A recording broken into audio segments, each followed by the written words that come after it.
Please have a seat properly because the webinar is about to begin. And all the participants in the Zoom,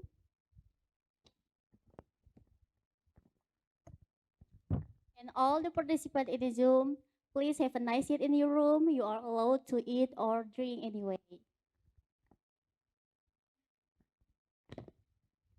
Okay, we will start the webinars today. Good afternoon, ladies and gentlemen. Assalamualaikum warahmatullahi wabarakatuh. Om Swastiastu, Namo Buddhaya, Salam Kebajikan. Welcome to our webinar to celebrate the 22nd week Italian language in the world. Settimana della lingua italiana nel mondo, le italiano e I giovani. This event is sponsored by the President of Italia Republic, the Embassy of Italy, and the Italian Culture Institute in Jakarta, collaboration with English Literature Study Program Universitas Nasional. Thank you for taking your time to attend our webinars today. Hope you're in a good condition and listen to all the discussions by our main speakers until the end of the event. I am Erlina Saraswati and with my partner, And I am Zahra Chantika. We are hosts for you today. Please allow us to guide you to conduct this webinar. We would like to send our warm to Mrs. Maria Battaglia, Director of Italian Cultural Institute, Istituto Italiano di Cultura.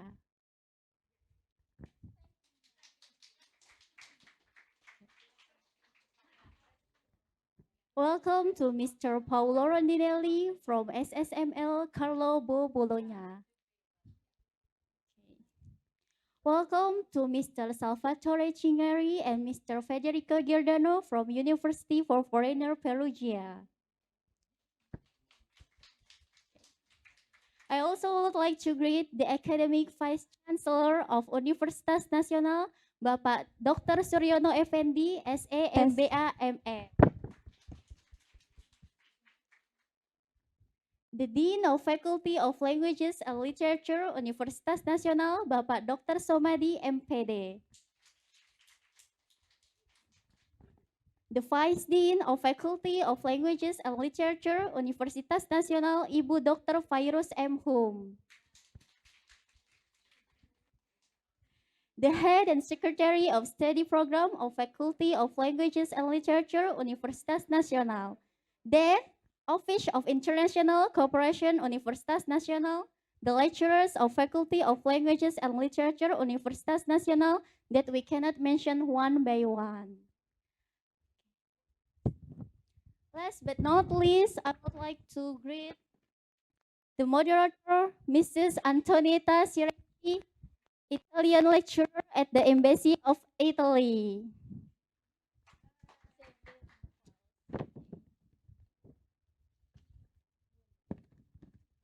And also the student of Universitas Nasional and all participants of bilateral webinar in this room and in the Zoom.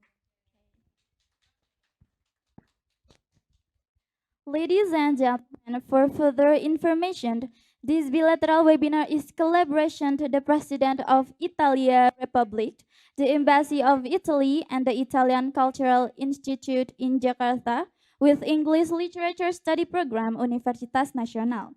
This webinar is conducted to celebrate Italian language internationally and to promote Italian language and culture in order to generate unity, pride, enjoyment within Italian environment.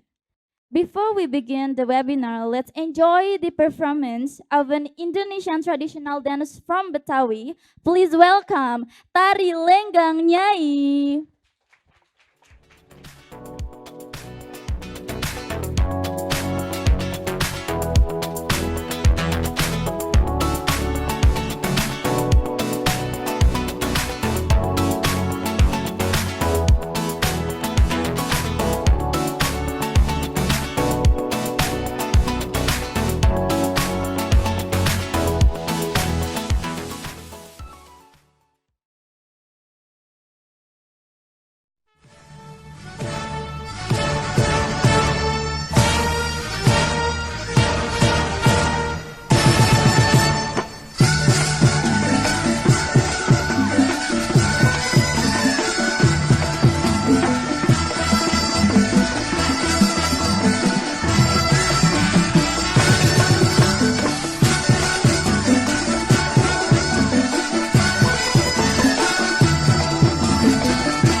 the opening session. Okay, ladies and gentlemen, we are now in the opening session. Without further ado, I would like to invite and also to welcome, yeah, for the opening speech by the Academic Vice Chancellor Universitas Nasional, Bapak Dr. Suryono Effendi, SA MBA MM, to give a speech. The time is yours.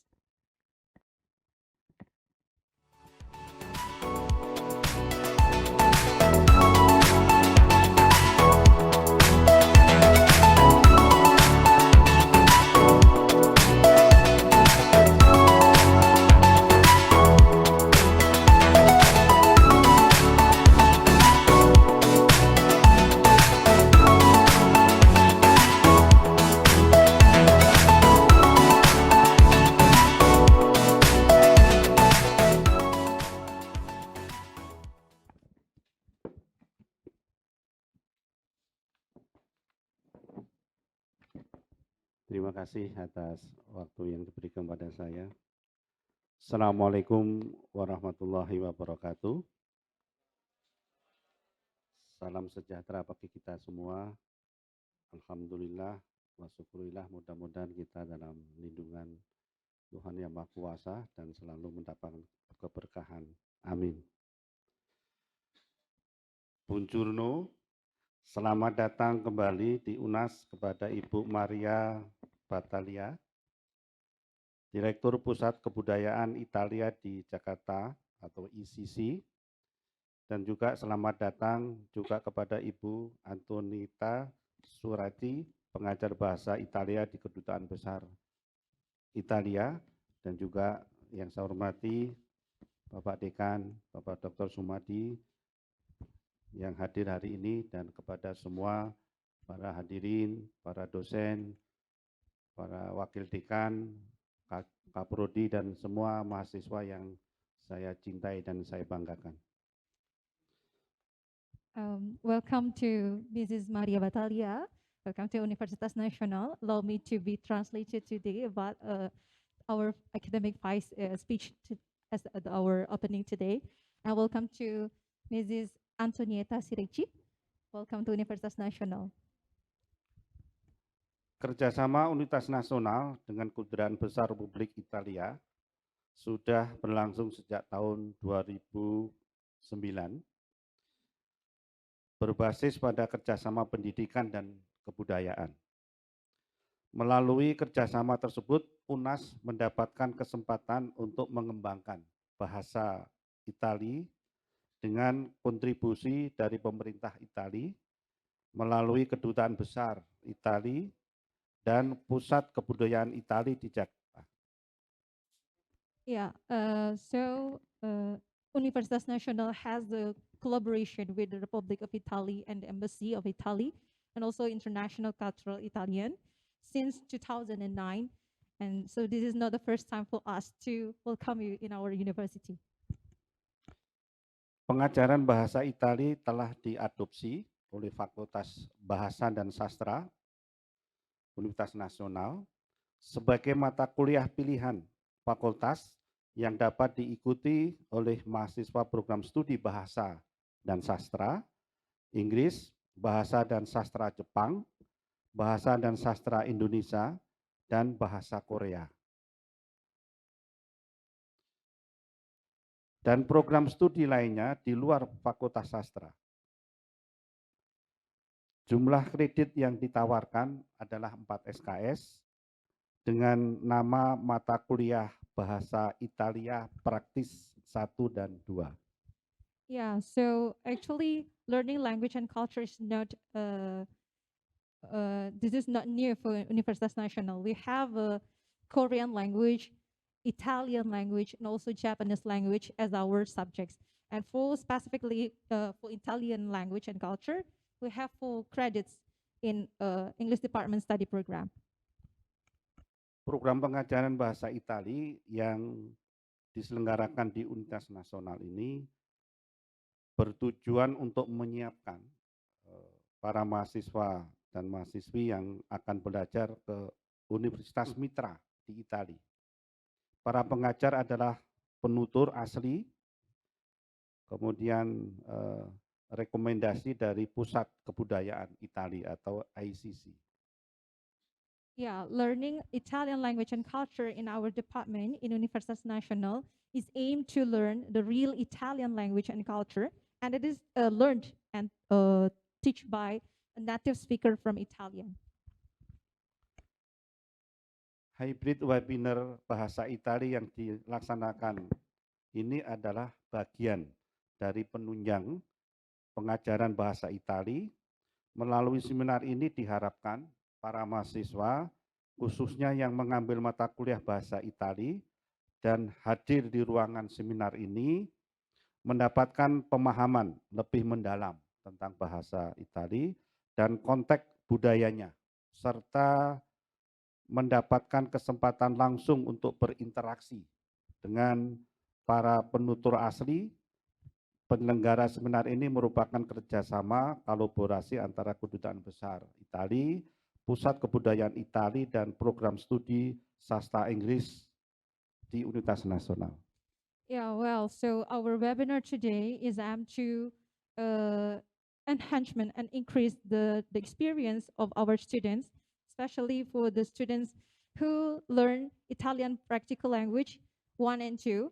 So if you are have a chance today, you may be test their Italian language maybe, so we may know what they can learn in the real Italian. Kegiatan ini adalah kegiatan yang kedua kalinya bagi UNAS mendapatkan kesempatan menjadi tuan rumah penyelenggara seminar sebelumnya pada tahun 2019. So this is the second webinar that conducted by Universitas Nasional to celebrate the week of Italian language in the world. Pada kesempatan ini kami ingin menyampaikan terima kasih atas kerjasama yang terus berlanjut antara Pusat Kebudayaan Italia dan Universitas Nasional. Semoga ke depannya semakin banyak program yang bisa dilaksanakan bersama, termasuk juga kesempatan bagi mahasiswa UNAS untuk kuliah di universitas di Italia.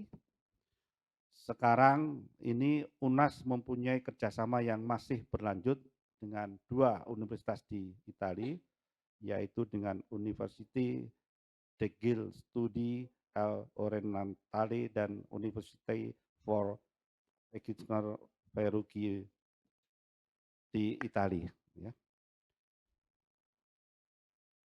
So we would like to take this opportunity to express our gratitude for the ongoing partnership between Universitas Nasional and Italian Culture Center. Hopefully our initiative will be possible in the next future, and such opportunities for UNAS students to attend the Italian University. And sorry Bapak. Akhirnya saya ucapkan selamat kepada Kedutaan Besar Italia dan Pusat Kebudayaan Italia atas penyelenggaraan Pekan Bahasa Italia di dunia yang ke-22. Terima kasih. Assalamualaikum warahmatullahi wabarakatuh. Waalaikumsalam warahmatullahi wabarakatuh. Thank you Bapak Suryono Effendi for your speech. Please give applause everyone. Terima kasih Bapak.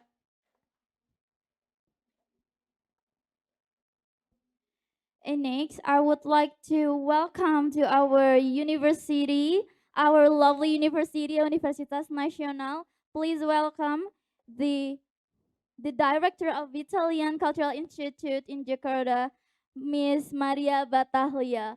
The time is yours. Please give applause, everyone.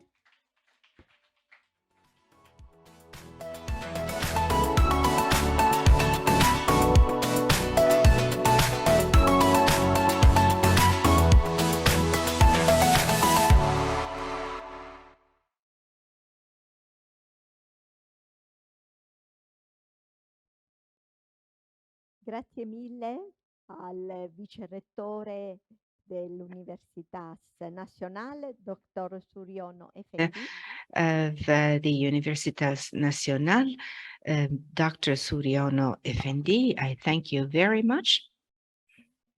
Io adesso parlerò in inglese.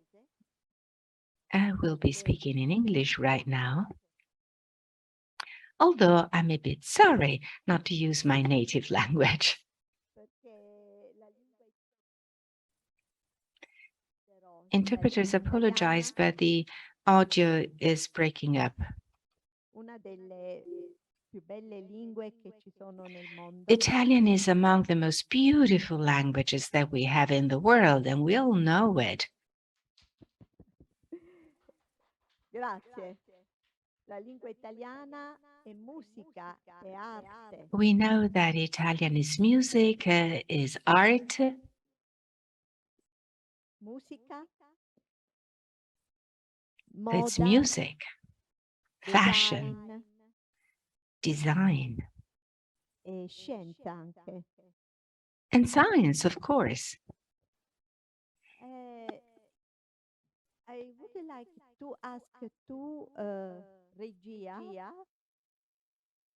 to send a video, a teaser on the 22nd edition of the Italian Language Week.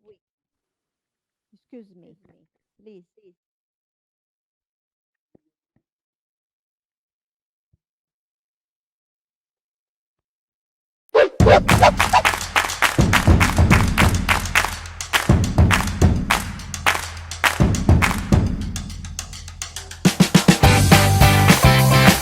Mi immergo nei libri per scrivere, amo cercare sinonimi e trovare sfumature diverse di significato. Poi le canzoni vengono da sé. L'italiano è già musica.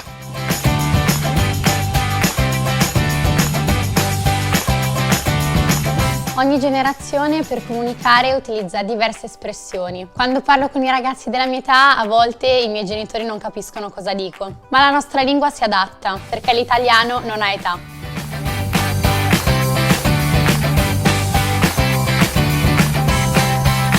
Galileo ha scelto l'italiano per parlare di astronomia. E poi l'italiano è una lingua che fa emozionare, anche quando si parla di scienza. L'italiano dà voce alla scienza.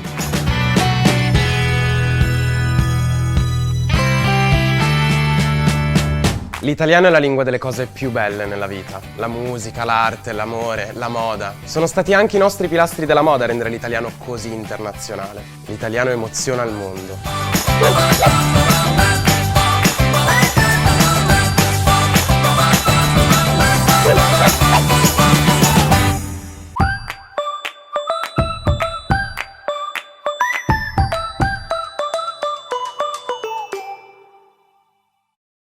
Okay. Now, first of all, I would like on behalf of Excellency Ambassador of Italy, Benedetto Letteri, to convey my deep gratitude to Universitas Nacional, to Vice Rector Dr. Suryono Effendi, especially to the study program of English literature for its willingness to collaborate with the Italian Embassy and the Italian Cultural Institute in Jakarta on the occasion of the 22nd week of Italian language in the world.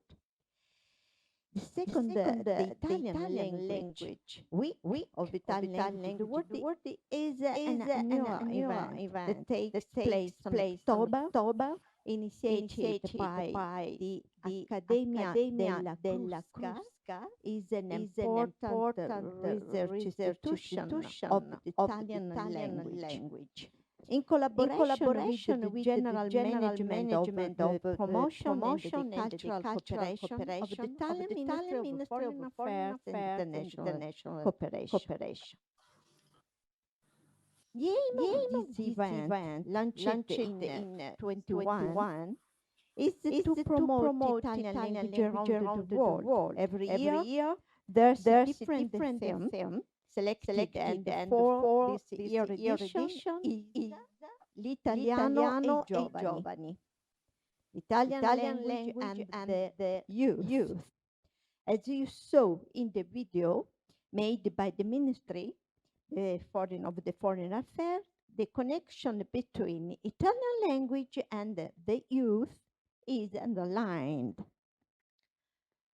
This year, we have the pleasure to have our Italian speakers from Italy, such as Salvatore Cingari, Paolo Rondinelli, and Federico Giordano from Italian universities. But I would like today spend some words about our action for promoting Italian language and the Italian culture. Italian government, for example, has launched since 2000 the Contribution for Italian Language Chairs program. For example, for the academic year 2022 and 2023, some universities have received the contribution, like Universitas Nasional, Universitas Trisakti, Universitas Negri Jakarta, Universitas Diponegoro Semarang, Universitas Muhammadiyah, and Gajah Mada in Yogyakarta to promote the Italian language at universities. Furthermore, the Italian government also provides scholarships for Indonesian students who want to pursue their study in various fields at the Italian universities. This year, the Ministry of Foreign Affairs and International Cooperation has awarded the scholarship to the 10 Indonesian students who have been accepted at the Italian universities to continue their studies in engineering, Italian language and literature, architecture, economics, and so on. So I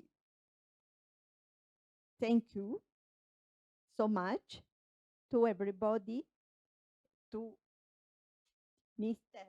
Dr. Suryono Effendi at Universitas Nasional for this collaboration, and also in the future to increase our collaboration in the field of Italian language, but not only for the Italian language, also for culture, Italian culture. Thank you so much, and enjoy. Thank you so much, Mrs. Maria Battaglia, for your speech and to opening our session today. And before we move to the main session, which is we will have our speakers to talk about the 22nd week of the Italian language in the world. So before that, we will have a photo session first with all the lecturers and the speakers. Please stand to the front. Yes. Yeah. Dosen-dosennya juga foto bersama terlebih dahulu.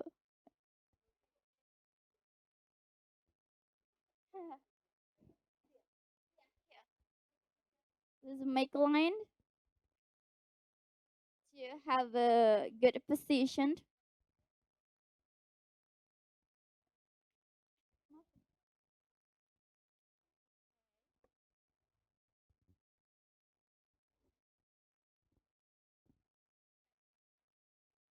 No. Yeah.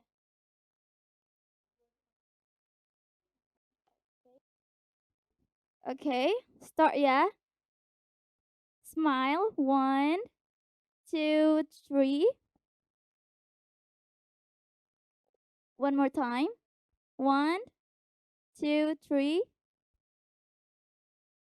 Okay. Thank you so much. May I have a seat again properly. Yeah. Thank you.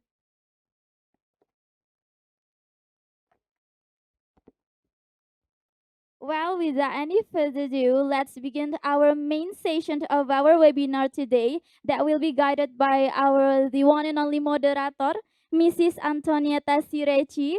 Please, Mrs. Antonietta Siraci, the time is yours. And thank you, Bapak Suryono Effendi, for taking your time for today's webinar. Please, ma'am.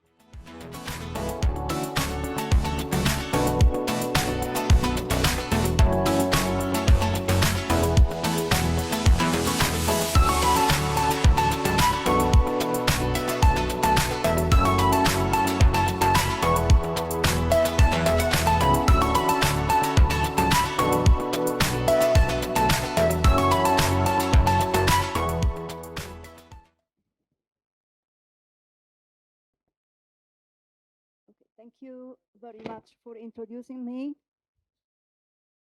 And buongiorno to our Italian guests and friends from Italy. And good afternoon to all of you that are here this afternoon to share the celebration of the 22nd week of Italian language and the world. Thank you for being here.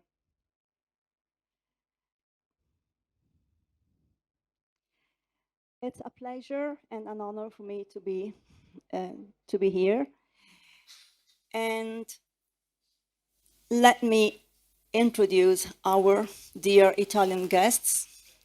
They are three professors. Professor Cingari from University for Foreigners, Perugia. Dr. Professor Federico Giordano from the same university, and Professor Rondinelli. Rondinelli will be the first speaker this afternoon, and I want to say just a very short professional profile of Professor Rondinelli, who graduated with honors at the Università of Bologna. His thesis in Italian studies was on the relation between the Decameron by Boccaccio and the homonym screen adaptation by Pasolini that earned him the Premio Pasolini and the Premio Boccaccio. In 2008, he received his PhD in Civilization of Humanism and the Renaissance. He currently teaches contemporary Italian literature at SSML Carlo Bo Bologna. In his academic studies, he mainly deals with Pasolini's work. Professor Rondinelli is delivering his lecture on Emptying the Sea with a Thimble, Pasolini and the Bandung Works as geographical signal of utopia. Welcome, Professor Rondinelli, and you, please, la parola a lei. Thank you.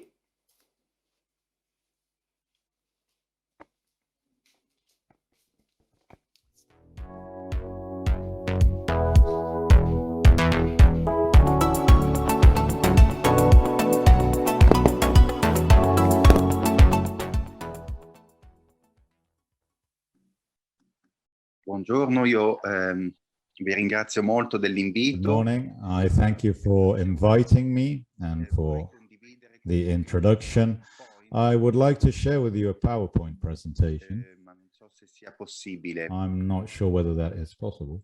Comunque vi ringrazio moltissimo, sono felice di essere. Anyway, I thank you very much. I'm very glad to be here.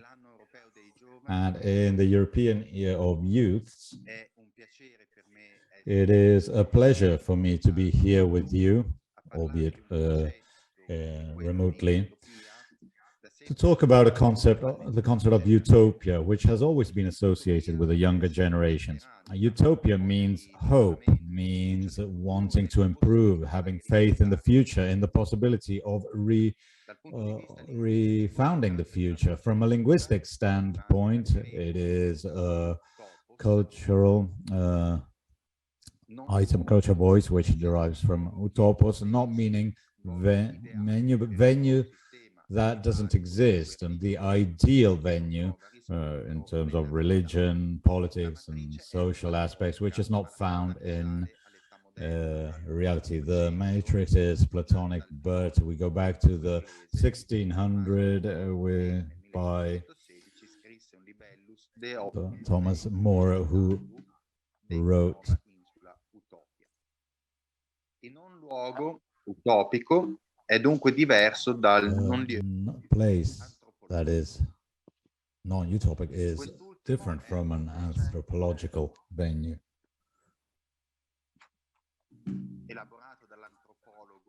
This was thought up by the French anthropologist Marc Bourget during the 1990s. And this indicates all the areas, artificial, anonymous, that have no identity, that are detached from all social contexts, therefore specifically created for a functional purpose. For example, structures that are necessary for a greater, faster circulation of people. I'm thinking of motorways, airports, and so on. Transport means malls, waiting rooms, lifts, and so on. The theory developed by Auger is about the anthropological venues, historical venues that feature cultural traditions or personality. So it's starting from the idea of anthropological venue that I would like to present the figure of Pierpaolo Pasolini, and I would like to start from a convention that is currently being held in Lecce and other areas in Puglia, which is all about Pasolini. The initiative includes 5 key words associated with Pasolini: word, politics, popular, poetry, landscape. The latter is extremely useful right now because Pasolini was an author who was strictly linked to the defense of venues that are associated with identity. And so he dedicated his entire existence to what he called particular and real cultures. For example, in venues which are full of tradition and which have a consumerism-related subculture. He started traveling around Italy, and then he visited a whole lot of so-called third world country, which he was very interested in. Already starting in the 1960s, he traveled along with fellow authors like Elsa Morante, Umberto Moravia, with whom he traveled to India in 1961. Pasolini's par excellence anthropological venue is Friuli, that's a northeastern region in Italy, which the author was very fond of because of his mother, Susanna Coluzzi, who came from Pordenone, Casarza della Delizia. As you can see in the slide, Pasolini was actually born in Bologna on the 5th of March 1922. His father was Carlo Alberto Pasolini. He was a military, an officer of the infantry, and so he traveled often because of his father's job. In Casarza, Pierpaolo spent his summers as a youth together with his brother Guidalberto, who was killed by other partisans from Yugoslavia, Tito's partisans. Despite this great pain, Pasolini joined the Communist Party in 1947 when he started working on the weekly magazine Lotta e Lavoro. 2 years later, in 1949, he helped found the Communist Federation of Pordenone. He was on the side of the farmers against the landowners, but he will pay a dear price for having fought for this, something that he inherited from the mother. The fact that he fought together with the farmers and workers and had an anti-clergy sentiment, given that the Catholic Church was allied with the Christian Democrats, which was hostile to the Communist Party, and there was hostility against him because he was of homosexuality. Da Casarsa. Questi fatti di Ramuscello condizionarono la vita del poeta. What happened in Ramuscello affected his life. On the evening of the 30th of September 1949 in Santa Sabini, Pasolini came across a young man whom he already knew, along with some friends. They got together, and 1 month later, Pasolini was reported for corruption of minors. This bigotry that dominated Italy at the time, it used to be called Italietta, small Italy, was still existing. But the hardest blow was the fact that he was expelled from the Communist Party because of lack of morality in 1949. After 3 days after the report, they didn't even wait for the final ruling of the trial, which ended up with his acquittal because there was not enough evidence. In that climate of terror in 1950, Pasolini fled from Friuli. He went to Rome without the father knowing, and together with his mother. So in the 1950s, when he was growing as an artist, he came in touch with a city that was very much alive, such as Rome, and he was fascinated by the suburbs. This is quite very important because usually the writers, authors, intellectuals would not meander into the dangerous worlds such as the suburbs, the outskirts, where there was a lot of poverty and no hygiene. But Pasolini was the first to meander into these areas that were unknown to the authors of the time, and he had a direct relation with the poor, with the poor in the suburbs. In November 1975, 2nd of November 1975, he was found dead in one of these suburbs in Ostia. It was still very not clear what happened. We're mentioning his famous book, Ragazzi di Vita. We could say that Pasolini was not killed by one of his ragazzi di vita, one of his boys, as some might think. He no longer recognized those youths, and he strongly criticized the new generations, which he believed were to blame for their own unhappiness. So in Rome, between 1950s and 1960s, Pasolini came in touch with another anthropological universe, linguistically fascinating, which is very far from his Friuli, and he did so through the mediation of the brothers Sergio and Franco Citti, and even thanks to Ninetto Davoli, whom he met in 1963 on the film set of La Ricotta when Davoli was only 14 years old. Since then, the Citti brothers, Ninetto Davoli, became very close friends of Pasolini, and Laura Betti too, as well as some other people. Starting from the 1960s, Pasolini always traveled often, made intercontinental trips. He went to Asia, went to Africa, looking for a lost world that could inspire him.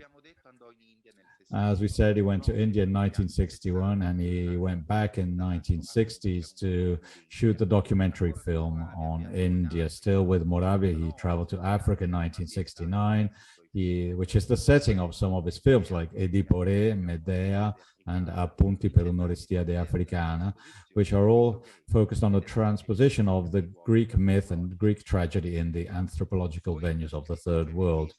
A poet, a writer, film director, script writer, actor, Pasolini was a great talent of Italian talent in the 20th century. He is considered to be one of the foremost Italian intellectuals of the 20th century. He stood out in many fields as an author, but he was also a painter. He had great passion for art history, which was transmitted to him, handed to him by his teacher Roberto Longhi, translator, an essayist. So we don't have time to list all his activities and all his works, but he was a very versatile author. We can start from his works, starting from his narrative works. This is a very interesting slide on the poetry of contradiction, and we will mention this shortly. If we look at the following slide, we can see the two major titles, Ragazzi di Vita and Una Vita Violenta. These are the novels, or these are novels of the 1950s. On to the next slide, we have other important works such as Amado Mio, Atti Impuri, written in the 1940s, not finished and then published in 1962, Il sogno di una cosa, and we must also mention Petrolio. This is in the following slide, which is a book that is hard to define. It was published only in 1992, following a philological reconstruction. Then we have the collection of poems. Let's move on with the PowerPoint. This is Petrolio. E la copertina dell'edizione del 1992. This is the cover of the edition of 1992. Dunque, per Einaudi, certo. Ecco, poi published by Einaudi. And we have a collection of poems, Meglio Gioventù, Ceneri di Gramsci, Religione del mio tempo, L'usignolo della Chiesa Cattolico, Transumanare Organizzare, and La Nuova Gioventù. I'll skip his filmography, and which will be mentioned by Professor Giordane, and I will simply list his major theater works. Orgia, Bestia da stile, Pilade, Affabulazione, Porcire, Calderon. And he was a translator as well. Eschilo, Sophocles, text by Eschilo, Sophocles. And then he provided coverage and reports from India, for example, and his essays, Passione e Ideologia, 1960, and then other essays up to his death in 1975. These are his essays about literature and moving over to cinema, something that happened in the 1960s. Pasolini was one of the latest so-called committed authors. He was observing the social change that Italy was undergoing after World War II. He believed these changes were extremely important, and he talked about anthropological mutation. This sparked a heated debate, and he was often opposed because of his positions. He was strongly critical of Italian bourgeois class. Overall, he underwent 33 trials, a real judiciary odyssey, and he was always acquitted, either in the first degree or in following the appeals. He was also accused of vilipende. La ricotta was one of the reasons for this. And then it was all barred by statute. So he's a figure that is controversial. He divides a lot. His varied production is full of contradictions, even after his life, which was full of contradictions, which seem to be unexplainable. How could someone who criticized mass industrialization then be a columnist for bourgeois upper class papers such as Corriere della Sera? He was anti-clergy, so how could he stand against the legalization of abortion? How could a Marxist have a religious Christian view of life, not from a confessional standpoint? So he strongly criticized the media, so he was seldom guest on television. He was invited, for example, by Enzo Biaggi, and he met again with some of his high school students from the Liceo Galvani in Bologna. The show was recorded in 1971, but it was aired only in 1975 after he died. Soggetto ad azione. And because at the time it was being investigated. So on the one hand, he was a scholar, he was lost in the silence of his books. In provincia di Viterbo, che egli aveva And he used acquistato. to visit these medieval venues such as Chiac near Viterbo. And then on the other hand, we have Pasolini, who was overexposed in terms of the media. So we don't know whether he actually wanted this or not. But his favorite rhetorical figure is the oxymoron. You can mention, for example, ghiaccio bollente, silenzio assordente, and so on, things that don't really make sense. So he is considered to be a living oxymoron, this living contradiction. Suffice it to mention the verses of Ceneri di Gramsci. If we look at the slides, lo scandalo del contraddirmi, scandal of contradicting myself, of being with you in my heart and against you in my guts. So this was a tormented, a troubled relation with Gramsci, with communism in general. It was totally unconventional. Another crucial moment in his relations with the Communist Party and the world of culture can be seen in the poem Il PC ai giovani. Taking everyone by surprise, he criticized the students and took the side of policemen, the son of the poor, the real poor class, who stand against the fake poor, the 68, generation of 68. Incarnati dagli studenti. Nulla di più lontano dall'innocenza del mondo contadino del Nothing Friuli. is further away from the farm-like landscape of Friuli. Nothing is further from the fight for survival that could be seen every day in the suburbs of Rome. Nothing could be further from the origins of civilizations which were hidden in the guts of the south of the world, that pan-southern world which according to Pasolini started from Rome and went southbound. But in Pasolini's utopistic view, we can say, first of all, that Segnale is a detail of this kind of poetry which hid the name of the beloved woman to whom the movements were dedicated. Tutti i regni della fame, cosiddetti, e contrapposti ai reami della televisione. Sono And parole. all this stood against the world of the kingdom of television. That's the meaning of Bandung for Pasolini. Let's move on to the following slide. And Pasolini said this himself in an interview with Alberto Arbasi in 1963.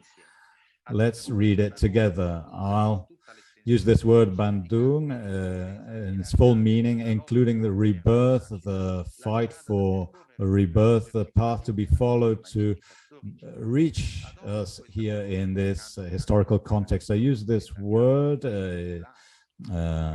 adding the meaning of the suburbs of the poor in Algeria and Angola, Gandhi, Kenyatta, and also mention Ghana, which in a few decades will be as rich as Switzerland. But I want to use this word to allow you to understand the physicality of the kingdoms of hunger.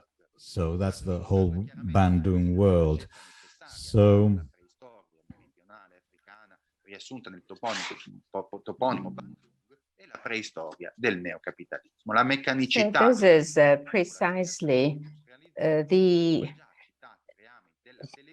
realm of television that Pasolini poured as a degeneration of human senses. And I'm still quoting from the Arbazzino interview. In those years, in 1964, in a magazine entitled Giulia Gens, Pasolini published one of the poems that are not included in Poetry in the Form of a Rose, entitled The Man from Bandung. Let's fly east along the Appia, the new Appia, as it vanishes amid wings of vast-hanging graveyards, parched by the sun, the ancient sun of marshlands and sheep herds, eyed with swarming cubes, the fourth mile to the right tinges, the horizon with lime to the left. Then here is cocaine, and he, Revi, runs with his ragged friends, a rogue of these suburbs, the eye of stupendous animal, caught in the lap of laughter, of those who thirst for money and aggression, but he does not. In his black chest, behind the white waving of his tunic, he has a heart of lamb.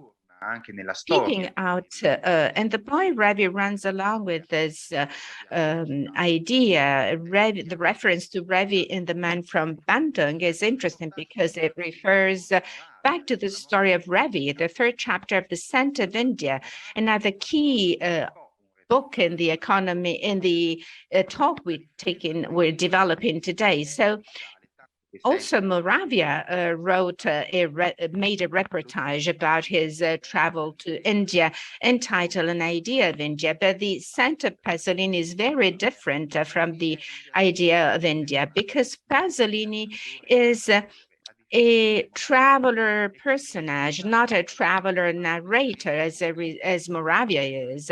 So in his work, he actually focuses on the castaways, as he calls them, including those helpless but happy young people of a Christian strength, like Revi, that are so similar to the street boys of Roman suburbs. And it is precisely in this chapter devoted to Revi's story that we find the locution that gives the title to the present talk, that is emptying the sea with a thimble.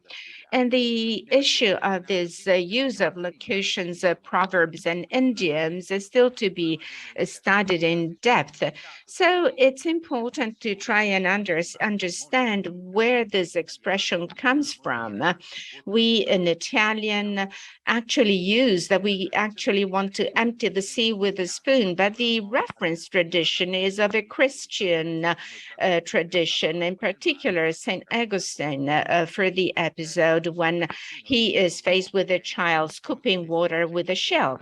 And when St. Augustine asked the child what he was doing, the child answered, I want to scoop all the water from the sea and pour it into the little hole in the sand. And upon hearing this, St. Augustine explained that that was an impossible endeavor. But then the child grew serious and said, I will sooner draw all the water from the sea and empty it into this hole, sooner than you will succeed in penetrating the mystery of the Holy Trinity with your limited understanding. And then he disappeared. So the Pasolinian variation of the thimble seems to have no precedent.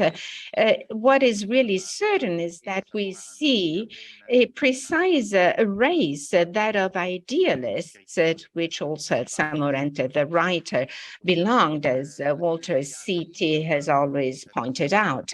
We now arrived at the end of the trip to India when the three intellectuals were they were half bleeding to death with sorrow and pity, because every time that one leaves someone in India, the impression is to actually be leaving a dying person drowning amid the wreckage of a shipwreck. So Pasolini felt the need to try something, and thought, even in the city of Cochin, where there was a Catholic organization caring for abandoned boys, as in Calcutta with Mother Teresa, to actually promote this ideal of emptying the sea with a thimble. Sastra. And here is the context of reference. And still in the history of Revi, he defines Mother Therese as being an elderly woman, brown of skin, because she's Albanian, tall, dry, with two almost virile jaws and a sweet eye, which, where it looks, sees everything. But also Pasolini sees, so much so that he's often defined as a prophet. He goes beyond all conditions, all analogies and spaces, creating analogies such as the ones that he defines in the Men from Bandung. This visionary journey of his brings together Kenya, Sudan, Kerala, Bombay, Rome, and Aversa, large and small realities of different continents, because it is not in space, but in time, the geography of the kingdoms of hunger lives.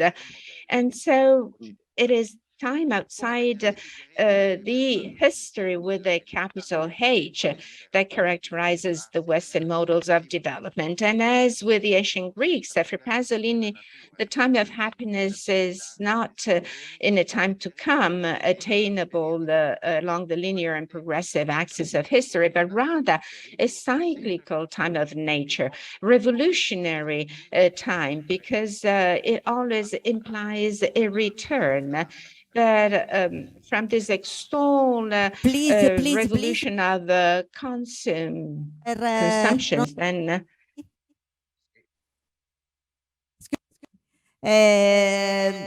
we need to respect the timing, because there are two speakers, Mr. Cingari and Mr. Giordano.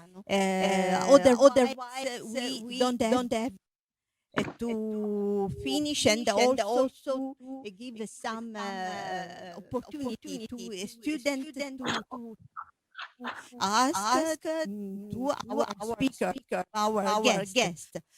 Certo, certo. Benissimo, allora concludo immediatamente. Yes, I understand. Thank you.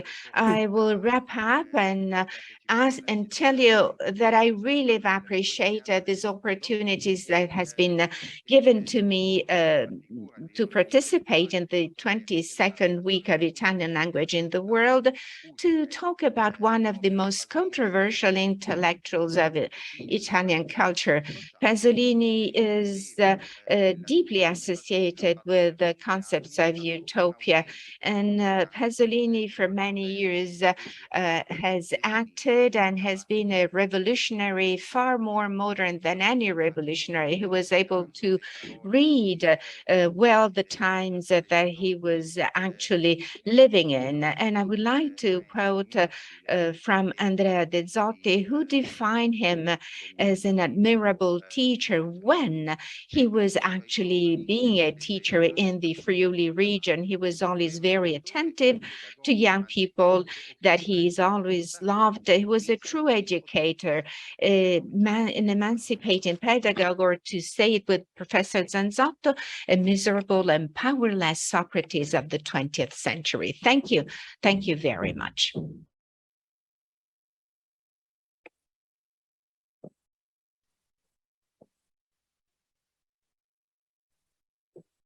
The interpreters apologize, but unfortunately, the microphone is not on, and we hear nothing.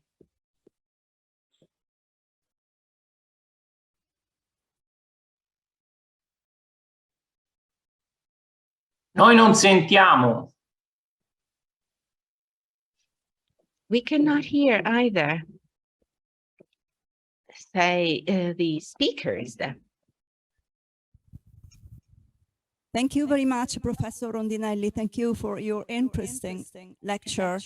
And now let me introduce our second speaker, Professor Salvatore Cingari, who graduated with honors in History of Modern and Contemporary Political Thought, Faculty of Political Science, Florence. In 1997, he received his PhD in Historical Sciences, and a year 2000, he received his post-PhD in History of Political Doctrines, Faculty of Political Science, Florence. Currently, he teaches History of Political Doctrines at University for Foreigners, Perugia. Professor Cingari is delivering a lecture on Pasolini and the new languages of young people after 1968. Professor Cingari, welcome.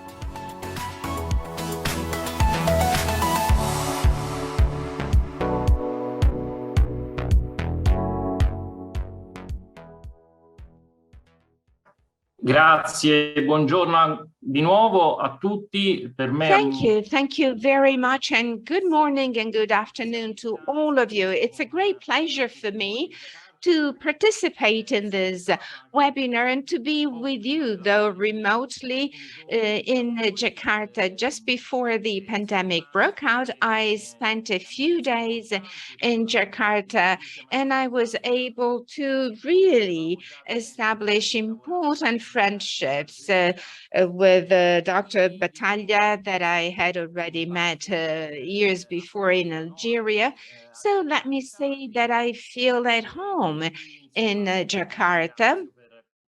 And as a result, I would like to thank you very much for allowing me to be involved in this cooperation that actually went a step forward last May, when together with the Institute of Italian Culture, we held another seminar dedicated to Pasolini with another colleague of mine from the university in Perugia. And this means that we are really contributing to pay homage to this important intellectual of the Italian culture as a whole. I will be very brief because I would like then to give enough time to Federico Giordana into a debate, and I would like to explain as much as possible some aspects that Professor Rondinelli hinted at during his presentation, and that actually highlight some of the peculiarities of the political views of Pierpaolo Pasolini, also in association with Pasolini, with the political movements in between the 50s and 60s in Italy that have contributed to actually change the language of the youth, but we are talking about also body language and not simply verbal language.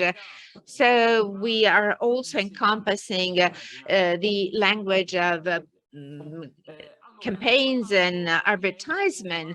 Paolo Rondinelli, in his excellent presentation, highlighted how many contradictions seem to exist when we analyze the life and political journey of Pasolini. Professor Rondinelli spoke, for instance, of how Pasolini, a communist, an activist in the Communist Party who drew inspiration from Marxism, when in between the 60s and the 70s sees the rising of revolutionary movements, practically he takes upon himself a very critical position of such times.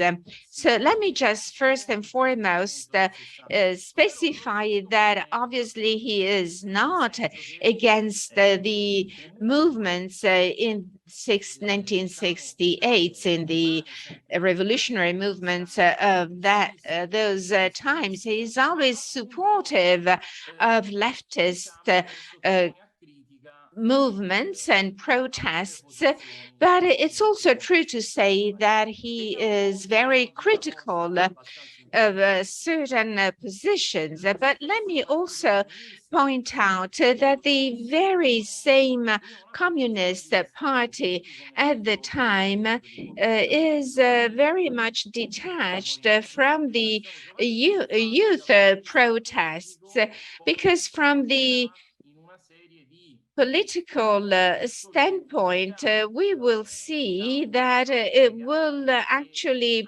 produce various subjective movements, some of which will be profoundly associated with armed struggles, but within the legal political protests, this will give rise to radical political subjects that were to be positioned to the leftmost part of the Communist Party. So if we go back to the key year, which is 1968, then we should be mindful that in 1968, in Europe and in the Americas, and also in Eastern Europe, but most of all in Western Europe, as well as in Northern America, but also in Latin America, in Mexico, for instance, we see the rising of protests of young people that go against authorities at different levels of society. These protests were addressing school, the school system, the family, the main role of fathers and the relationships between men and women, religion and the church, the power of the church in everyday's life. So these issues, especially in Italy, were very deeply felt. Italy was more than France, the country that led these protests. So France and Italy were the most vital countries involved in youth protests. But these movements were first originated in the United States in previous years, but then they give rise to the 1968 protests in Italy and France. In 1969, these protests actually go against the power of the authorities. They actually spread out into factories as well as in the other areas where capitalist exploitation is thought to exist. So we find claims that are based on collective freedom and social rights. So let's say that on the one hand, we see the Communist Party and the way that it responds to the protests of the young, and then we have Pasolini and these protests. So Pasolini is saying it in a very, very easy way. At a certain time, starts understanding that these young people that are protesting and going against the authority in society actually look for their own personal freedom. And it's a personal freedom that in the end is extremely useful and beneficial for the capitalist system that is actually taking shape in a very consumeristic kind of fashion, which means a capitalism that is based on the selling of products to individuals, but it's also based on selling products that are associated with our own imagination, with actually it means to condition people so that people will eventually buy given products, and to make this, to actually buy and consume goods, it's fundamental that we are free, that men and women are free, that young people are free vis-a-vis the elders, the adults, students free vis-a-vis teachers, because if there is not enough freedom, then the market of goods cannot grow sufficiently. So Pasolini's fear was that this kind of unbridled freedom would lead to a drop in the feeling of the bottom-up responsibility, while in the framework of a collective freedom preached by communism, there was this strong feeling of personal responsibility that Pasolini actually brought back to the religious origin of it. Pasolini, of course, was always critical of the Catholic Church, for what Professor Rondinelli said, but his vision was deeply rooted in a religious approach towards responsibility. And this is why, while Pasolini could not but support workers and young students alike, in the poem that was mentioned by Paolo earlier on, you see what Pasolini says. Pasolini certainly criticizes the young students because they are the sons of those who have the power in their hands, also economic powers, but the very same individualism that leads entrepreneurs not to take care of the workers, he sees this again in these young people that are only looking for their own personal freedom, not collective freedom.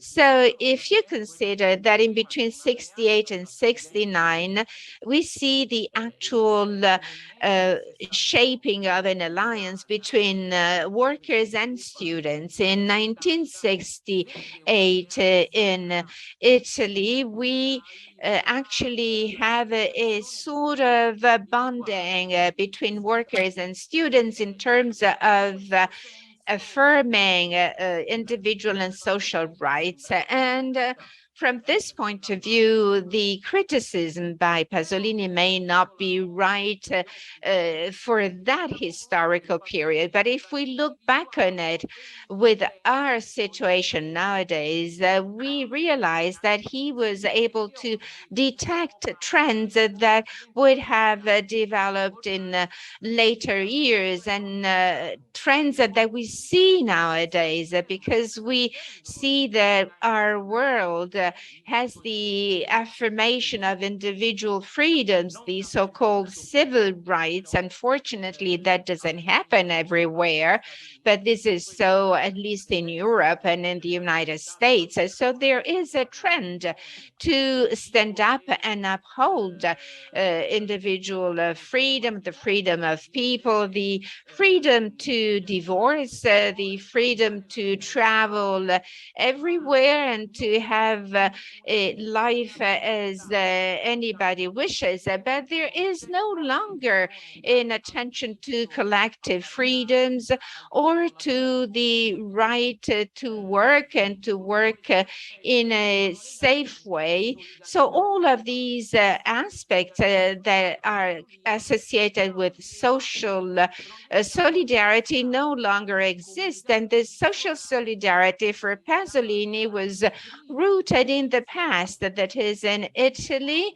ahead of the economic boom, so to say, that happened in Italy in the 60s, so before the industrialization of the country. So from this point of view, Pasolini was analyzed and was approached as being a conservative, a very limited revolutionary, because he was actually focusing on the positive aspects of the of Italy, from of an agricultural Italy, Italy of the suburbs, but that Italy was even more suffering. It was even more burdened by disequalities, and this is why Pasolini was not considered as a true progressist. But let me reiterate that Pasolini actually is looking to find in that past the ability to really show solidarity and religious sacredness that he would like to project into the future, into a world that, based on his ideas resting on socialism, could eventually lead to the overcoming of injustices. Obviously, the idea of contradiction is very strong when analyzing Pasolini and his life journey and cultural journey, but we should also be mindful that Pasolini is an artist. The artists always live their contradiction to generate their masterpieces. So, however, before approaching my conclusion, I would like to go back to some specific features by Pasolini that can lead us back to the language of the youth that are the theme of the 22nd week of Italian language in the world. As Professor Rondinelli said in his presentation, we have two different collections, the so-called Scritti Corsari and the Lutheran letters. They both include writings between 1965 and 1970, just before he died, and they are associated with this modernization process. The world of the past was something that was really quite far away and remote. At the time, I was only 10 years old. And at the time, if I really remember what I felt, I really felt that my own city, that is Florence, was growing far less natural. These beautiful trees that I could see outside the windows of my school, I saw them being under siege as the birds by Mario Modi. They were actually sieged by cars, by pollution, and I felt very bad. And this is something that is exactly what Pasolini was discussing at the time. È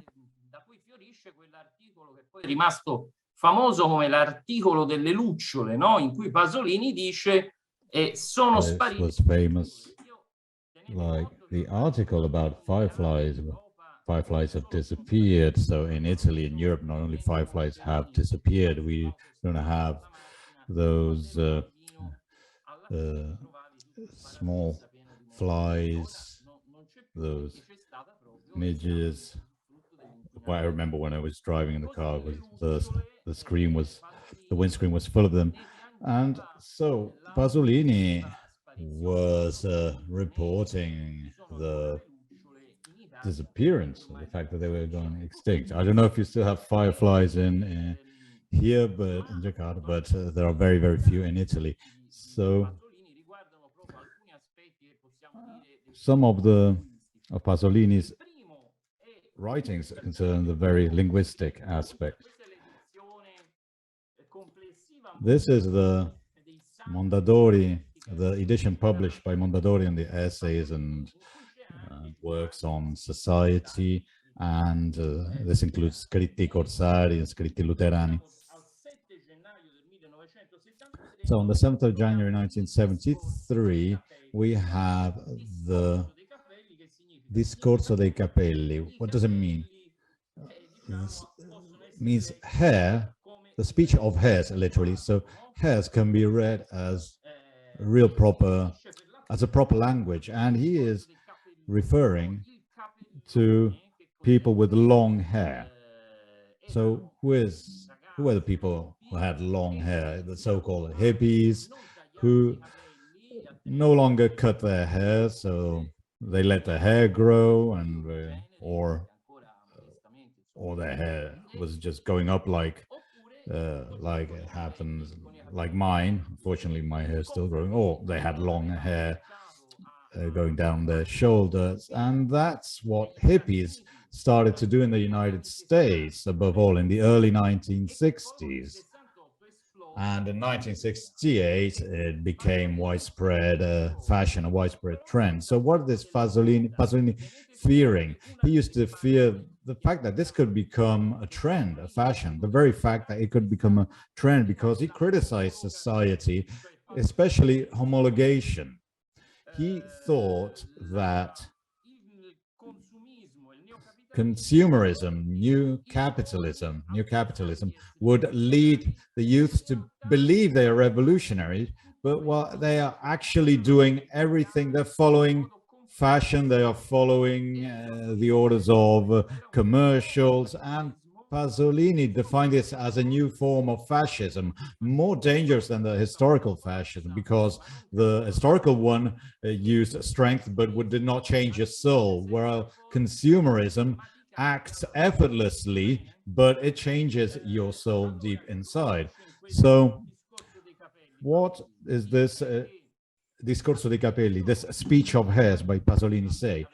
What does he say? Pasolini says that in Prague, capital of Czechoslovakia at the time, he came across some long-haired youngsters, who did not talk. They spoke through their long hairs, and through their long hair, they said, we are revolutionary, we are against the system, and so on. But initially, he said, okay, at the beginning, I used to like them because they are fighting the authority, and I did so as well when I was young. But then he realizes there are a few problems. He realizes when he is in Iran, at the time in Iran, there was no theocracy, there was no religious regime. They had the Shah of Persia, and in Iran, he realized that the youngsters who were wearing long hair were the sons of the upper middle class. It was the rich and not the poor. Antonella, do you want me to wrap up? I'm so sorry to interrupt you, Professor Cingari, but time has expired. Sì, sì. Okay, Finisco subito. We are really late. I'm so sorry. Okay. Thank you very Finisco much subito. for your lecture. Thank you very much. And now, I'm introducing our last guest, Professor Federico Giordano. Federico Giordano teaches at University for Foreigners Perugia. He directs together with Bernard Perron and Alberto Brodesco the edition series Cinema and the Digital Culture for Mimesis International. He is a founder and member of the executive board of the journal Game, the Italian Journal of Game Studies. He coordinates the post-cinema section of Magia Spring School of Università di Udine. Professor Giordano is delivering a lecture on Pasolini and cinema. That gives meaning to life. Professor Giordano, a lei la parola, grazie.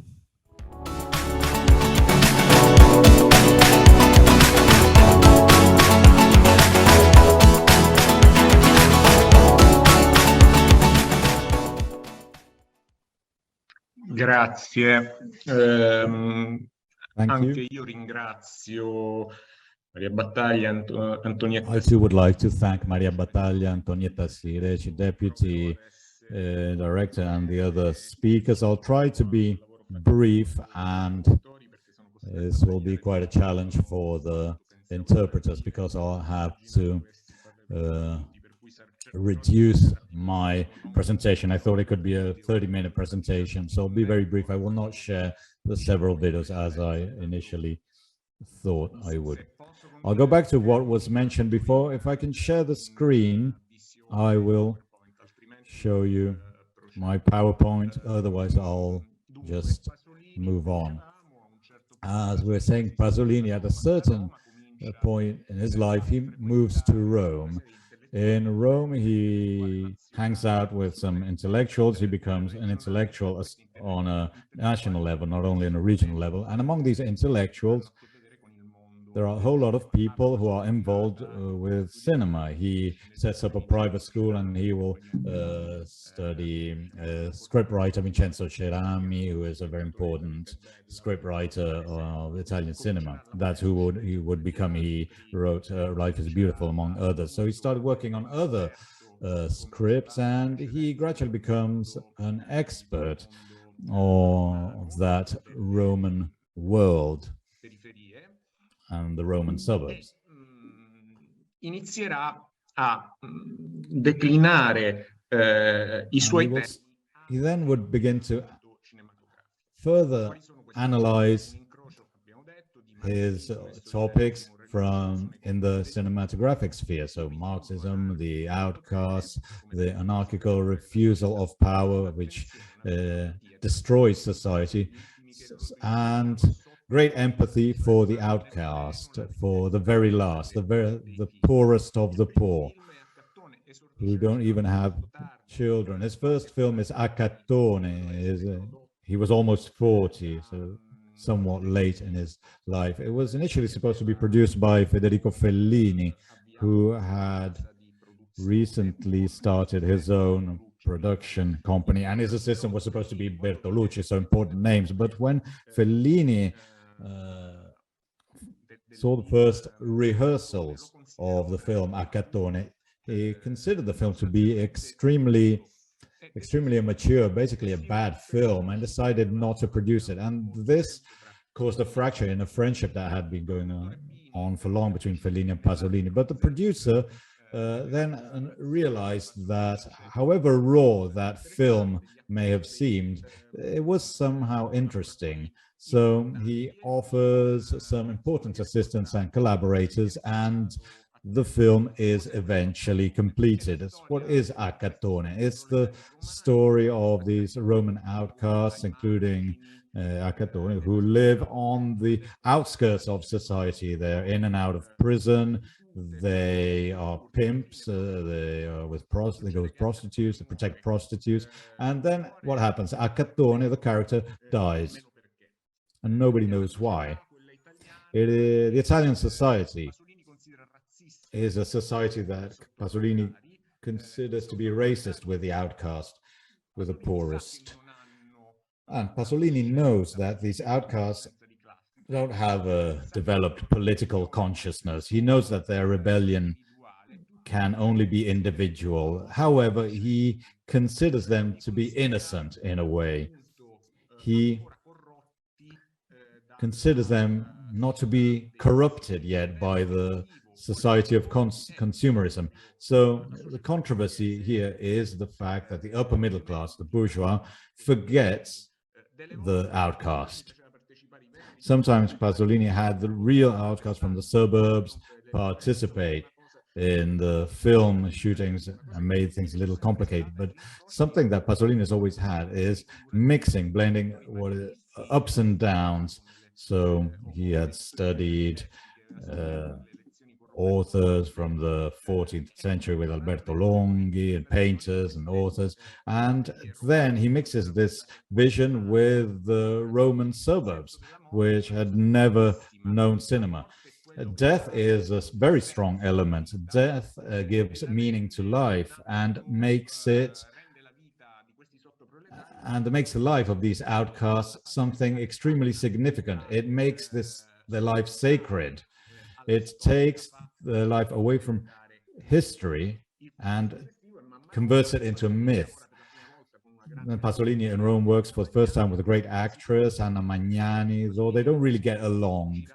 Pasolini's film directing style involved a whole lot of smaller frames, whereas Magnani and other actors liked large open sequences with close-ups, intense close-ups. So what is the story here? It is about a prostitute who tries to overcome her isolation, get out of her isolation. She is a lower class citizen and tries to wants to help her son, but eventually her son dies. So it's the story of the poor who move from the countryside to Rome, through the Roman suburbs. And so we begin to see the city, which develops as a metropolis, and slowly the cement, the buildings encroach on the countryside. And that's something that is not right. We were mentioning the fireflies before, the disappearance of fireflies. And in this case, too, there are a load of situations that kind of culture-related music in the background. So he mixes this high-profile and low-profile culture, so to speak. So the outcasts are bound to always be losers. And Mamma Roma, to the film, does not have a political conscience. It only focuses on Mamma Roma, Mother Rome, always only focuses on its children. And in this case, too, Pasolini, on the one hand, he sees the outcasts as the innocent, and on the other hand, he sees the problems in their social class. The following film is La Ricotta, with a great actor and film director, Orson Welles, whose participation is also almost a parody. So it's a bit of a step between Pasolini's first cinematographic phase and his second one. Pasolini says that through cinema he can communicate with more people. It's easier for him to be understood, so his international success is very much linked to this. However, Pasolini at a certain stage begins to think that he cannot communicate with some social classes, so he is forced to narrate things as a poet through poetry in a symbolic way. So in this film blends the story of a director who films the Passion of the Christ in the Roman suburbs. Once we used to see the Roman suburbs that continue to grow, are being built up, taking cue from Manier painters, mixing contemporary music. Orson Welles' Stracci is a walk-on. He is hungry, and among a whole lot of problems, he manages to eat a huge ricotta cheese.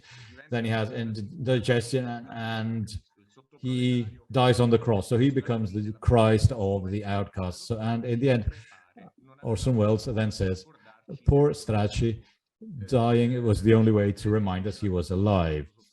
Previously, we said that this film had been censored and was tried, but that crucifixion was the only way for Stracci to lead a revolution. So for Pasolini, death is crucial. Again, with our quotes, he refers to Chaplin, La Traviata, so the whole lot of other elements. And again, it's a strong criticism of the upper middle class and consumerism. And that involves the outcasts too. Once again, there is great focus on what is sacred, because Pasolini's is sad to acknowledge it is disappearing in present-day society, since it's being devoured by the materialistic approach.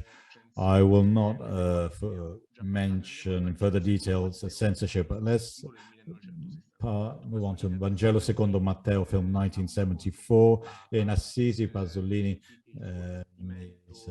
the character meets the Pope, and his religious sentiment, while not being Catholic, convinces him that the gospel, Vangelo, the gospel, is a text that can be easily translated into film. So Pasolini decides to shoot Il Vangelo secondo Matteo, but contextualizes it and gives it a modern meaning and brings it closer to his life and to the political affairs of the time. Here, the lead character is a young Spanish student who is very far from the whose face is very far, facial traits are very far from the traditional Christ we see in paintings. And he is a Christ that is constantly close to the revolutions of the 1960s. He is against the religious institutions of the era, whom he finds to be hypocrites. And Pasolini wanted to give Alain Gisbert and Jan Querac the role of Jesus Christ, and they were beat icons of the time. As usual, the film is full of quotes, and Pasolini decides to shoot it in southern Italy, close to Matera, in Basilicata. Because after visiting Palestine, he realizes that in the original regions where Christ was born, there is sort of desecration because of the architecture, the new buildings, the modern buildings, which are devouring all that is holy. And this holiness is something that he finds in Italy and in the southern regions of the world. These regions did not feature this opposition between Western capitalism and Marxism. So in this world, a good example of this world was southern Italy. And he shoots a number of documentaries, political documentaries, La Rabbia, Comizi d'Amore, where he deals with the relationship between the different genders, man and woman in Italy, showing how we are lagging behind when it comes to equality. And then we have Uccellacci Uccellini, that marks the beginning of his crisis from a Marxist, as a Marxist intellectual. He is struck by Togliatti, of the leader of the Communist Party, and we had the funerals of Togliatti at the time, and he said he thinks that perhaps it is not fit for the general public. The story features Totò, Ninetto Davoli, and these two characters live in a sort of post-nuclear world, which is very much realistic. And these two characters are then end up in the Franciscan Middle Ages. They become two friars. So what's the story? There's a raven which represents Marxist ideology, and he is no longer listened to. Indeed, the two lead characters will end up eating him. And these two characters look for kindness, for goodness, and this is to be seen in Franciscan friars. And we can see this in their life experience, in all objects of life, in birds, in animals. At a certain point, hawks will come in and eat smaller birds. And Pasolini realizes it is impossible to overcome this strength that crushes society. So he describes his failure as a Marxist intellectual and stresses the fact that society is being overwhelmed by consumerism and capitalism. So cinema, this type of cinema, his films are becoming more and more symbolic. Then there are two more minor films, La Terra Vista dalla Luna and Cosa sono le nuvole, again starring Ninetto Davoli and Totò. And again, this has a symbolic value. And once again, the driving topic here is death. The driving element is death, which gives meaning to a life that would not have meaning otherwise. And the first film, La Terra Vista dalla Luna, Totò's wife is exploited for household works, dies, and then resuscitates. First, Totò is afraid, but then he takes her back to keep on exploiting her. And then Pasolini focuses on so-called elite cinema, very complex films, abstract, symbolic, and he blends his story as an intellectual, the politics of the time, and difficili modi di rappresentazione. In teorema also something that is very hard to represent. Again, we have the 68 and the character, which is a sort of lay angel. He joins a family, seduces the family, and this causes all the family members to rethink the upper class society.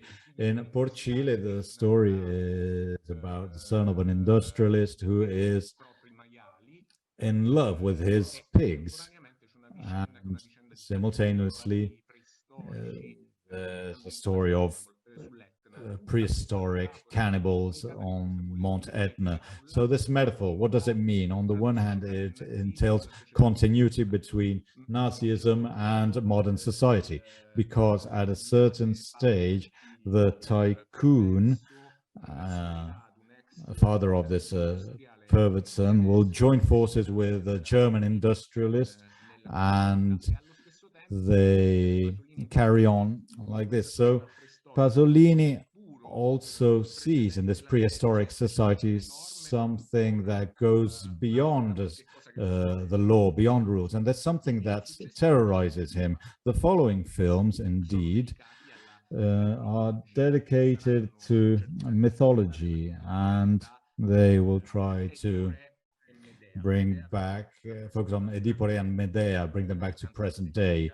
Medea was portrayed by the famous singer Maria Callas, opera singer Maria Callas, who had a strong relationship with Pasolini. In Oedipore, there is once again an attempt to go back to what is sacred, and this is identified for the umpteenth time in societies that are not Western societies. In Oedipore, he focuses on Africa, on a society that he claims to be far more pure. Pasolini acknowledges the unconventionalism of spontaneous gestures, but he is afraid of disorder, of anarchy, if culture does not step in. And Oedipus kills the Sphinx and then mates with his mother is the symbol of all this. In Medea, there is what is holy, represented by Medea, stands against what is modern, which is represented by Jason. So in the first part is set in a pre-modern Turkey, while the second part of the film is set in Corinth. And Pasolini decides to depict it in Pisa, the venue of enlightenment, or where Galileo Galilei was born. So my last 2 minutes, I'll briefly sum up Pasolini's last films. He calls these films the trilogy of life: Decameron, Canterbury, and Fiore di Mille una Notte.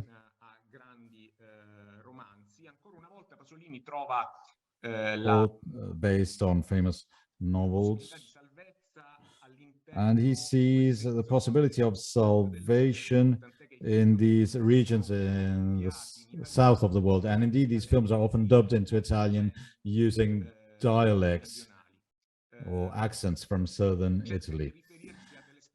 He refers to eras where there are no morals, something that he tries to find through customs, through language, through landscape, this barbarian approach, which is somehow consistent, which is somehow logical.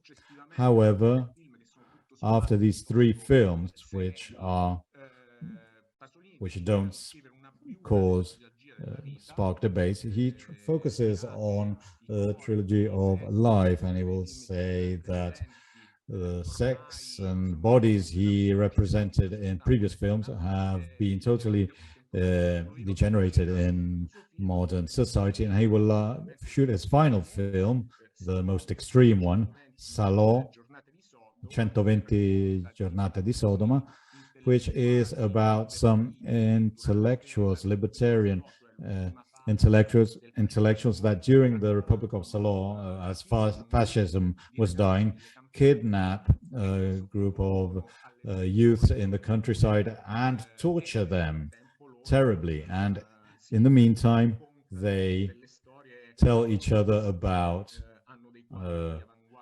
they talk about culture. They have famous paintings on the walls behind them. So power consumes humans and exerts its domination, which is totally unbridled. It has not linked to conscience. Sex is no longer a force that can liberate you, as it was depicted in the Trilogy of Life films, but primary instincts become a rational exercise to achieve domination. So in this film, Anarchia del Potere, Pasolini and wraps up with his most extreme and pessimistic message. Thank you.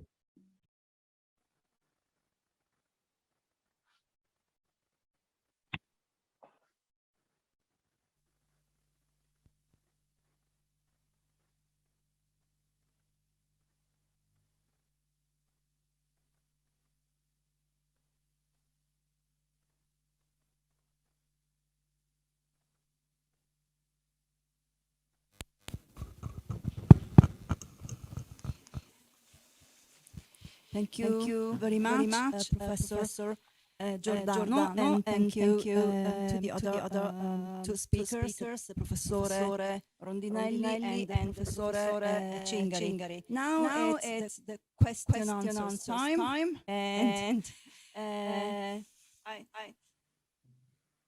I want to know if there are questions for our professors. Yes. Okay. Please say. Yeah.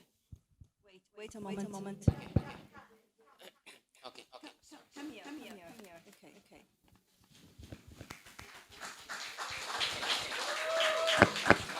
Okay. Okay. Bon Regio, I want to have a question with you. To Salvatore. Okay. Come Pasolini e di Pentato lo scrittore più Pasolini has prolifico e become talentuoso del the most prolific and talented writer of the 20th century. Cambia The il most mondo. important feature is to change the world. Yeah. Okay. So the question is for Professor Cingari. Professor Cingari. Yeah. Yes. Can you Allora. speak in English? The same. Sì, ma ho capito. The same question. Per il pubblico, sì. Sì, se vuole naturalmente mi rivolgo in inglese, forse al pubblico, è meglio? Yeah, I think I already told, not just Okay. It's just Italian.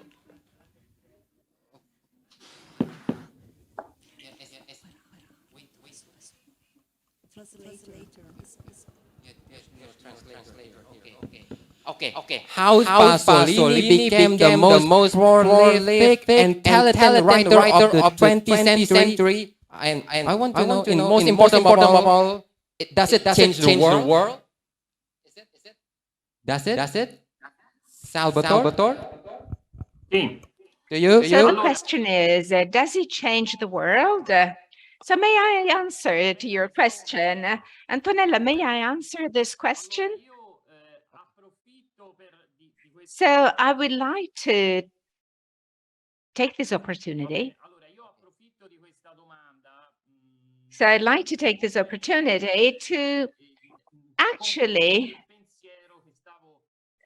somehow bringing to conclusion the train of thought that I was developing, but that I had to cut short because I was running late.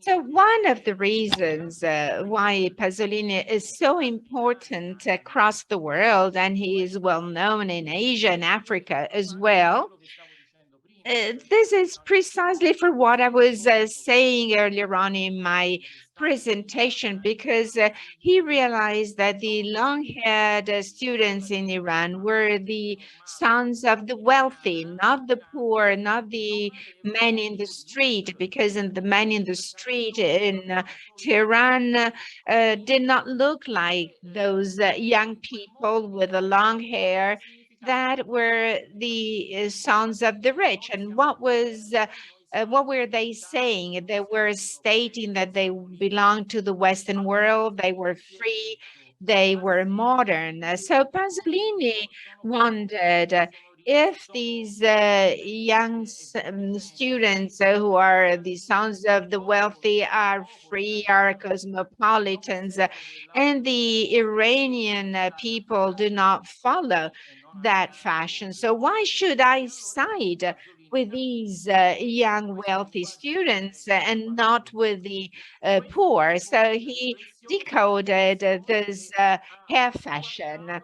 And this reflection was then expanded to the whole process of modernization that also applies to the south of the world in the second half of the 20th century. And that was furthermore accelerated through globalization, both in the emerging and developing countries and also in the West. In Pasolini's writings, you can find the most vital issues of our times, and this is why he's become an internationally renowned writer.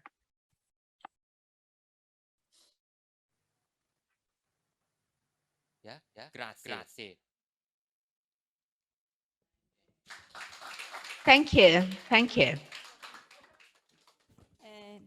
Any more questions? Yes. Okay. Would you come here? Thank you.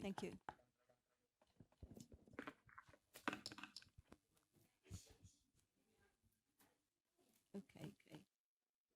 Buongiorno.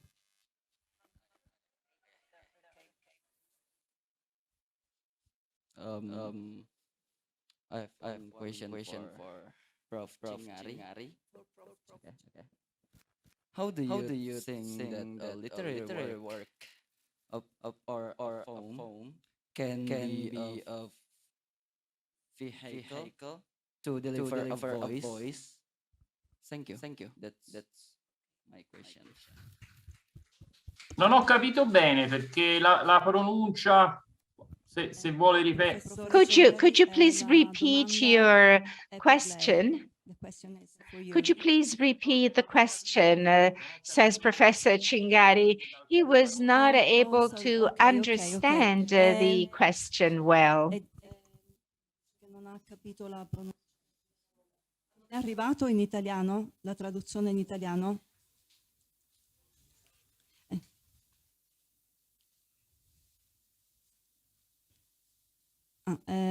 Si può ripetere? Sorry, can you come here again and repeat? Thank you. I'm so sorry. Sì. Sì, ha detto che ha tradotto, sì, ha detto Cingari, sì, professore Cingari, deve sintonizzarsi con l'icona traduzione. Ah, non lo so. In basso a destra, ok? Interpretazione, ok. Italiano. Ok.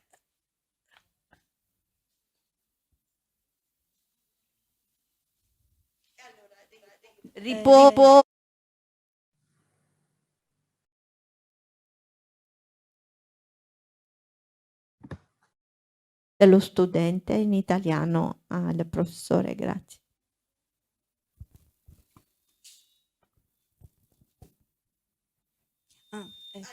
Come here again. So I'm so sorry. Yeah, you. Okay, the student. No, he's. Okay, we are so sorry. Okay. The question. Okay. How do you think that a literary work or a poem can be a vehicle to deliver a voice? Yeah, thank you. Thank you. Thank you.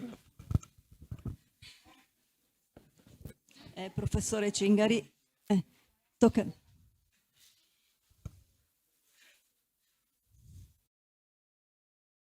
A question that does not only concern Pasolini, but it goes to the deepest, the innermost sphere of the human experience. So it's not very easy to answer this question. So let's say that historically, major literary masterpieces are able to convey the thought.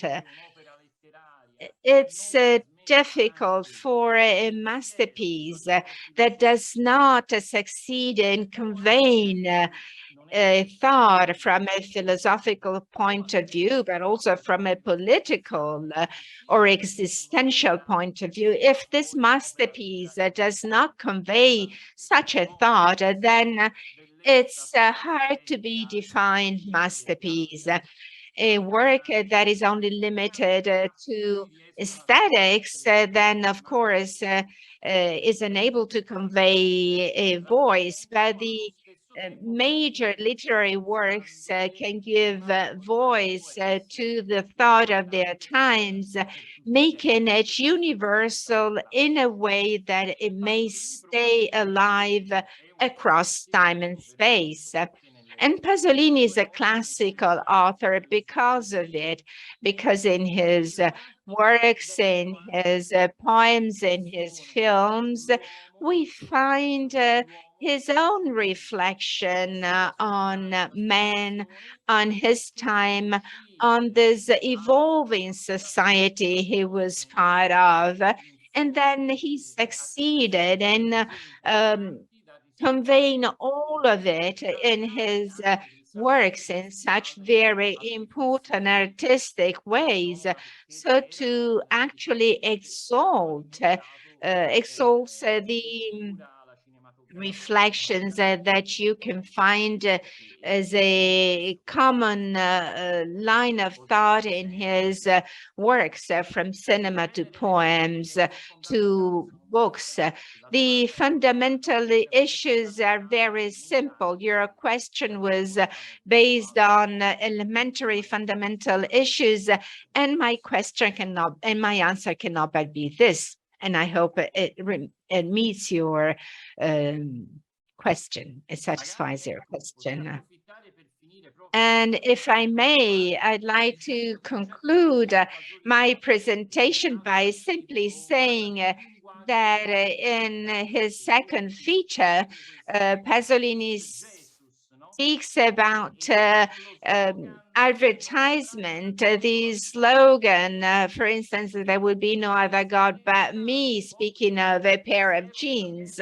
And this represents his feeling that the sensation of sacredness is lost. This consumerism, this capitalist consumerism actually is killing religion that up until then in Italy was so important important because the church was at the very center of society, but consumerism is actually taking over religion, is defeating religion. All of these issues that he discusses in his features can be found back in the films that Professor Giordano commented, from Theorem to the 120 Days of Sodom, going through the trilogy. And these issues involve also many countries in Asia and in Africa. And the fact that he went to film in those countries was due that he was looking for an authentic essence that was no longer to be found in Italian countries, in the Italian countryside. But on the other hand, he was also becoming aware that modernization was actually developing in these countries as well. We don't have, unfortunately, more time for questions, okay? And so please, are you coming? Okay, okay, thank you. Thank you very much. Thank you very much to you, okay.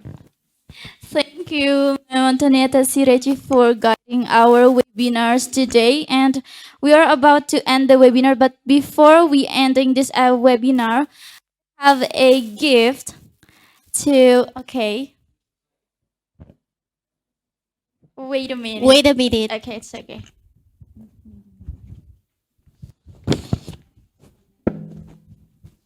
And also I would like to say thank you for all the participants that want to ask to the speakers. And also I would like to say thank you again for all the speakers today. Professor Paolo Rondinelli, Professor Salvatore Cingari, and Professor Federico Giordano. Okay, there is a gift will be given to Mrs. Maria Battaglia. This is a kind of symbol of our friendship. The gift will be given by Ibu Tuti. Please, Ma'am Alawiyah Tuti and SM Home. Ma'am Maria, please, yeah. Okay, because we will take a photo.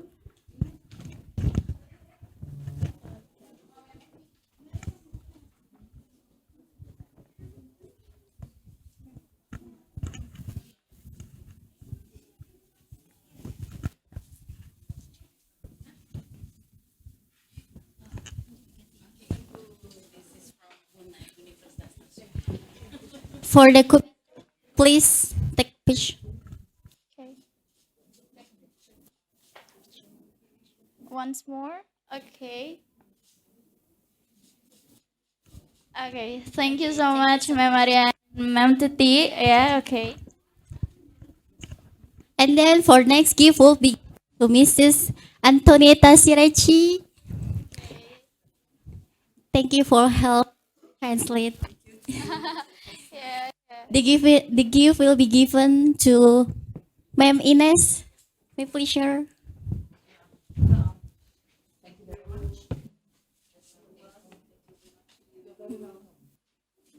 Please say cheese.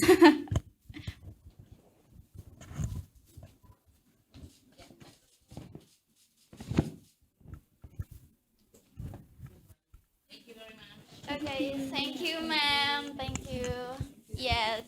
Okay, now we move to the end session, but before that, we have another photo session with all the participants, the lecturers. Oh, okay. It's okay. Oh, okay, okay. It's okay. It's okay. Posso dirlo questo almeno in italiano.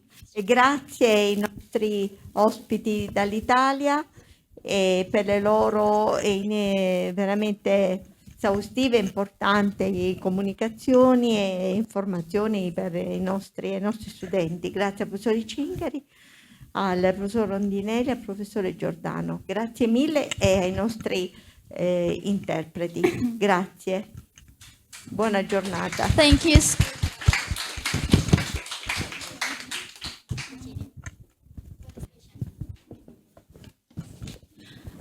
Okay, thank you for all the lecturers, for all participants is here, also in the Zoom. We are very honored to be the host for this webinar. welcome. and there is other no words. Yeah. So yeah, before close the webinar, let's have our photos together. Maybe for this side first. Kayak barisan ini dulu.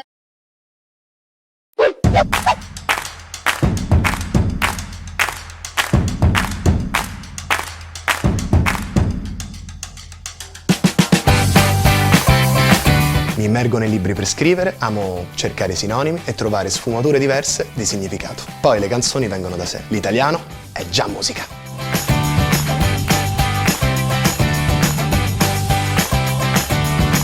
Ogni generazione per comunicare utilizza diverse espressioni. Quando parlo con i ragazzi della mia età, a volte i miei genitori non capiscono cosa dico. Ma la nostra lingua si adatta, perché l'italiano non ha età.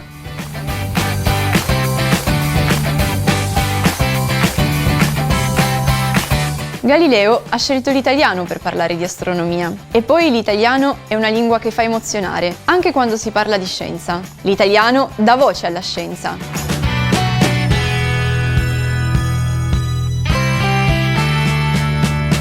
L'italiano è la lingua delle cose più belle nella vita. La musica, l'arte, l'amore, la moda. Sono stati anche i nostri pilastri della moda a rendere l'italiano così internazionale. L'italiano emoziona il mondo.